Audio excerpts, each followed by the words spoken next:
क्या आप जानते हैं, भारत सिर्फ एक देश नहीं है, बल्कि राज्यों का एक संघ है।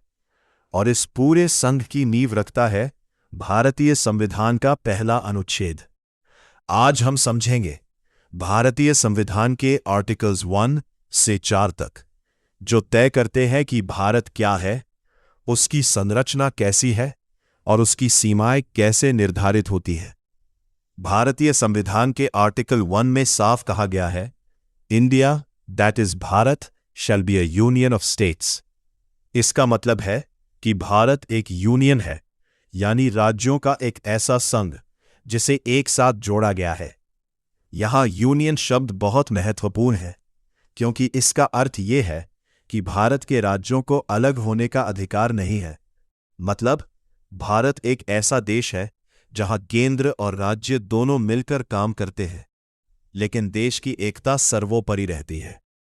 अब बात करते हैं आर्टिकल 2 की। आर्टिकल 2 भारतीय संसद को यह शक्ति देता है कि वो नए क्षेत्रों को भारत में शामिल कर सकती है। मतलब, अगर कोई नया क्षेत्र भारत में जुड़ता है तो संसद कानून बनाकर उसे देश का हिस्सा बना सकती है।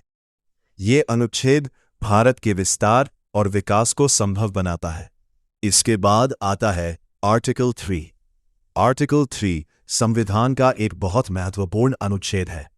यह संसद को यह अधिकार देता है कि वह नए राज्यों का निर्माण कर सकती है, पुराने राज्यों की सीमाएं बदल सकती है, किसी राज्य को विभाजित कर सकती है या दो राज्यों को मिलाकर नया राज्य बना सकती है।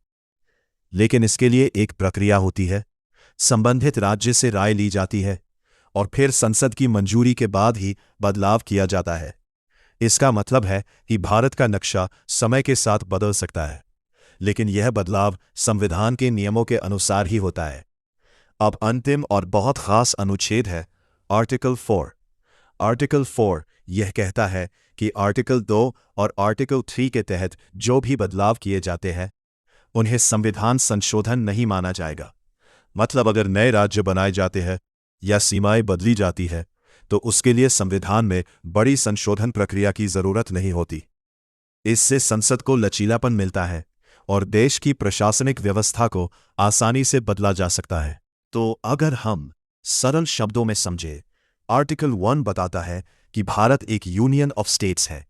आर्टिकल 2 नए क्षेत्रों को जोड़ने की शक्ति देता है। आर्टिकल 3 राज्यों के निर्माण और सीमाओं में बदलाव की अनुमति देता है। और आर्टिकल 4 इन बदलावों को आसान बनाता है, बिना संविधान संशोधन के झंझट के। ये चारों अनुच्छेद मिलकर भारत की भौगोलिक और राजनीतिक संरचना की नींव रखते हैं।